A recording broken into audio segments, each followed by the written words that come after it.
이사야 15장. 모압에 관한 경고라. 하룻밤에 모압 알이 망하여 황폐할 것이며 하룻밤에 모압 기르가 망하여 황폐할 것이라.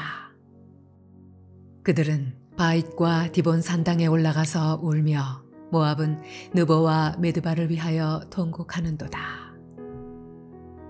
그들이 각각 머리카락을 밀고 각각 수염을 깎았으며 거리에서는 굵은 배로 몸을 동였으며 지붕과 넓은 곳에서는 각기 애통하여 심히 울며 헤스본과 엘르알레는 부르짖으며 그들의 소리는 야하스까지 들리니 그러므로 모압의 군사들이 크게 부르짖으며 그들의 혼이 속에서 떠는도다.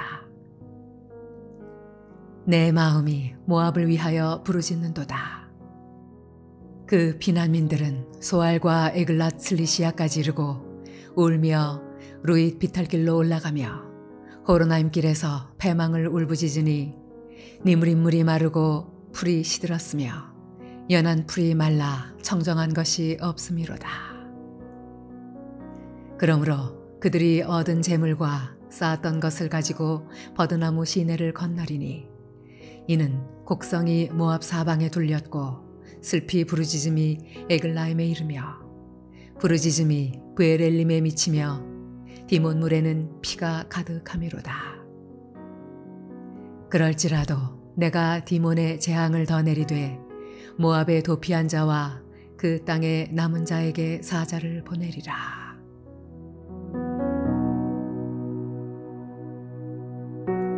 할렐루야. 오늘 하루도 하나님 주시는 은혜를 힘입어서 승리하는 저와 여러분 되시길 주님의 이름으로 축원합니다. 오늘 함께 나누실 하나님 말씀은 구약성경 이사야 15장 1절에서 9절입니다. 이사야 13장에서 23장까지는 유다를 포함해서 열방의 나라들을 향해서 연속된 심판의 예언을 기록해주고 있는데요. 그 중에서 15장 그리고 내일 보실 16장은 이 열방 가운데 네 번째 국가로서 이스라엘 옆에 있던 모압에 대한 하나님의 예언의 말씀을 담은 내용입니다. 모압은 구약의 선민이었던 이스라엘의 조상, 곧 아브라함이죠. 아브라함의 조카였던 롯이 아브라함을 떠나서 소돔과 고모라 지역에 살다가 그 지역이 심판을 받고 결국은 소돔으로부터 떨어져서 지내다가 그의 딸과 동침해서 얻은 모압이라는 아들의 자손들이 세운 민족이고 나라가 바로 그 모압입니다. 혈연적으로 볼 때 그래서 이스라엘과 매우 가까운 사이이기도 했습니다. 그러나 그럼에도 불구하고 모압은 이스라엘이 출애굽하여 가나안으로 들어가려 할 때부터 이스라엘을 대적하고 방해하고 또 계속해서 적대적이었고요. 또 결국 다윗 시대에 이스라엘에 복속되었다가 북이스라엘 여호람 왕 때 독립하게 되었습니다. 이 모압은 나중에 유다와 블레셋과 더불어 반아수르 제국에 대한 정책을 펼쳤고요. 그 결과로 아수르의 보복 공격을 받게 됩니다. 이러한 배경 아래서 본문 말씀은 이 모압이 패망할 것과 그곳에 산 사람들이 당할 고통과 재앙을 예언해 주고 있습니다. 하나님의 뜻과 계획은 매우 철저하게 그리고 확실하게 이루어집니다. 하나님의 심판도 마찬가지죠. 하나님의 구원하심도 그렇지만 하나님의 심판도 철저하고 확실하게 이루어집니다. 모압은 1차적으로 아수르의 침공을 받았고요. 그래서 역사의 기록을 보면 결국 기원전 701년 아수르 왕 사네립의 발에 입을 맞추었다고 표현하고 있습니다. 그러면 무엇이냐? 공격을 받다 결국은 못 견뎌가지고 항복하고 이제 아수르 편에 선 거죠. 그런데 오늘 본문 말씀에 보면 이렇게 그 재앙을 피하고 이제 살아남은 사람들이 어떻게 되냐? 9절에 보니까 이 재앙을 피한 자들에게 그리고 남은 자들에게 하나님께서 사자를 보내리라. 이미 아수르의 침공을 받아가지고 많이 피해를 본 이 아수르에게 다시 한번 재차 심판이 있다는 것입니다. 그래서 그 하나님의 말씀대로 아수르의 침공에 항복하고 화친해서 남아있던 이 모압의 세력에 아수르 다음으로 일어난 제국인 바벨론 제국의 느부갓네살 왕이 쳐들어와서 완전히 초토화시켜버립니다. 사자는 여기서 느부갓네살을 상징하는 것이죠. 네, 그렇습니다. 본문 말씀에 기록된 그 하나님의 심판의 연이 여지없이 철저하게 하나님의 말씀대로 이루어진 것이죠. 역사적으로. 이 선지자는 이사야는 그래서 이 모습을 하나님이 보여주신 그 내용을 미리 보고 예언을 하며 이렇게 패망하여 울부짖게 될 모압 백성들을 알고 그들을 향해서 5절에 이렇게 말합니다. 내 마음이 모압을 위하여 부르짖는도다. 그들의 처절한 모습이 너무 안타까워서 부르짖는다 이것이죠. 오늘은 우리 이 15장 말씀을 통해서 생각해 볼 내용이 무엇이냐 바로 이것입니다. 하나님의 심판은 아주 철저하게 이루어지실 것이기 때문에 우리는 그 심판의 대상이 될 그 멸망으로 나아가는 사람들, 그 영혼들을 불쌍히 여기는 마음을 가져야 된다는 것이죠. 내 마음이 모압을 위하여 부르짖는다. 내 마음이 이 땅 가운데 하나님을 모르고 대적하다가 멸망 가운데로 가는 이들을 위해서 부르짖는다. 바로 우리에게 필요한 것이 바로 그것입니다. 우리 성도들은 하나님을 알지 못해 죽어가는 멸망으로 나가는 자들을 불쌍히 여길 줄 알아야 됩니다.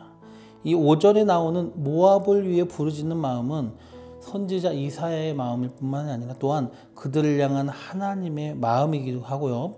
또 이제는 하나님의 백성된 우리가 가져야 될 마음이기도 합니다. 인간은 이기적입니다.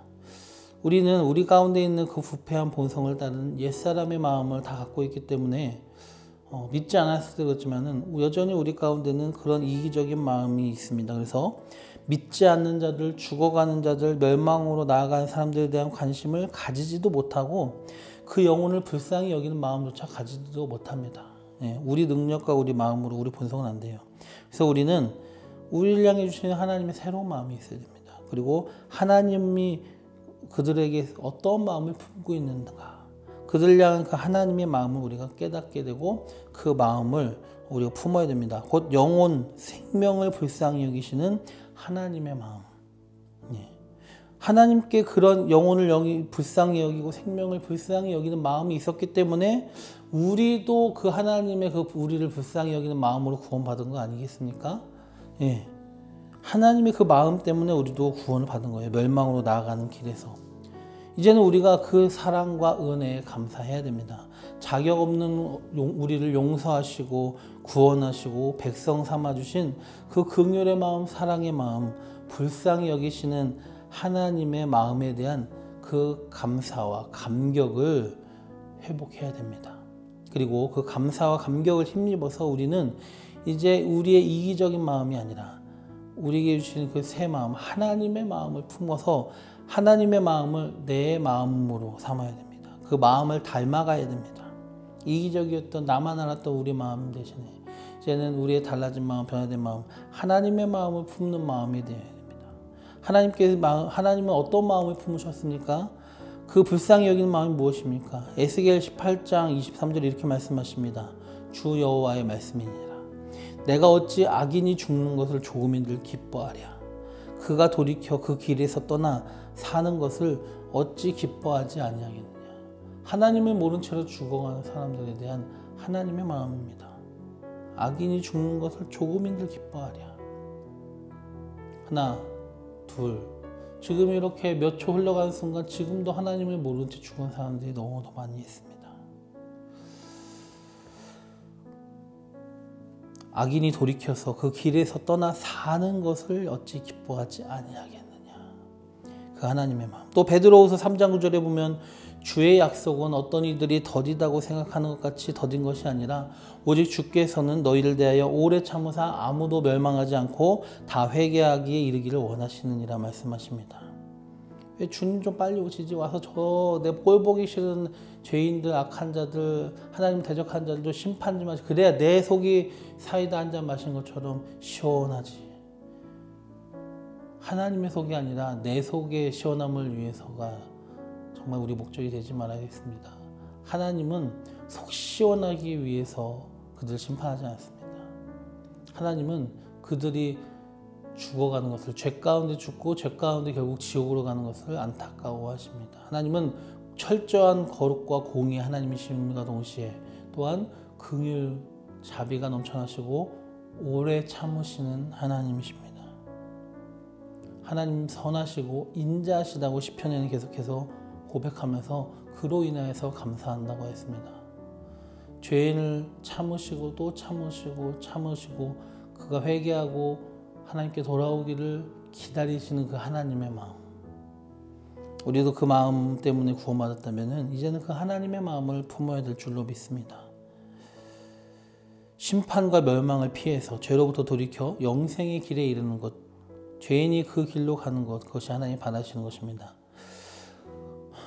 영혼을 불쌍히 여기시는 그 하나님의 마음, 그래서 아들들을 내어주시기까지 하시는 그 하나님의 애절한 마음, 죽어가는 자들을 향한 불쌍히 여기는 그 긍휼의 마음, 이제는 우리도 그 마음을 담고 그 마음을 품고 우리의 삶 속에서 사람들에게 유일한 구원의 길인 예수 그리스도의 십자가 복음을 전해야 될 줄로 믿습니다. 이제는 우리의 관심이 어디로 향해 있는지 점검해 봤으면 좋겠습니다. 혹시 우리 자기 자신만, 우리에게만 모든 관심을 쏟았다면 이제는 나만 아는 어린아이의 신앙에서 죽어가는 영혼들, 멸망으로 향하는 영혼들을 바라보고 불쌍히 여길 줄 아는 성숙한 신앙, 곧 하나님의 마음을 품은 신앙의 길로 나아갑시다. 하나님의 마음을 품은 사람이 진짜 신자, 진짜 하나님의 자녀이고 진짜 하나님의 백성이 아니겠습니까? 기도드리겠습니다. 좋으신 주님, 이제는 우리 나만 아는 신앙에서 떠나게 해주셔서 악인이 심판받고 죽고 그걸 고소해야 하는 마음을 버리게 해주셔서 주님, 죄인이 죄를 버리지 못하고 죄 가운데 죽어가는 것을 안타까워 여기시는 하나님의 그 마음을 우리도 품게 하여 주시옵소서.